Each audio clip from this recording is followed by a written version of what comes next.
வேலூர் மாவட்டம் கெவிக்குப்பம் தாலுகா மேல்வாயில் கிராமத்தில் மயிலாரை முன்னிட்டு மாடுவிடும் திருவிழா சிறப்பாக நடைபெற்றது. இந்த திருவிழாவில் நந்திதேவன் காளை தன்னுடைய சிறப்பான ஓட்டத்தை வெளிப்படுத்தி முதல் பரிசை தட்டிச் சென்றது.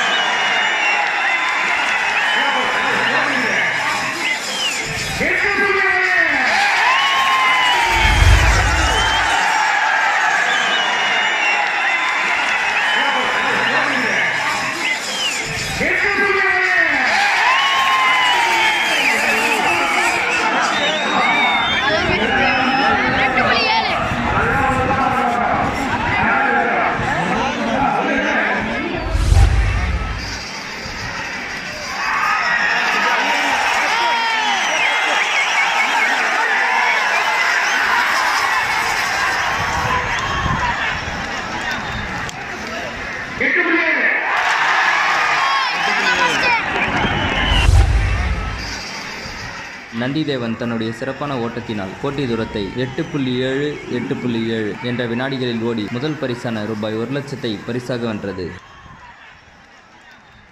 இந்த வீடியோ பிடிச்சிருந்தா லைக் பண்ணுங்க, ஷேர் பண்ணுங்க, கமெண்ட் பண்ணுங்க. நம்ம சேனலை இன்னும் சப்ஸ்கிரைப் பண்ணலைன்னா கீழே இருக்க சப்ஸ்கிரைப் பட்டனை கிளிக் பண்ணி பக்கத்தில் இருக்க சின்ன பெல் ஐக்கானை அழுத்திக்குங்க. அப்போதான் நாங்கள் போடுற வீடியோ உடனுக்குடனே உங்களுக்கு வரும்.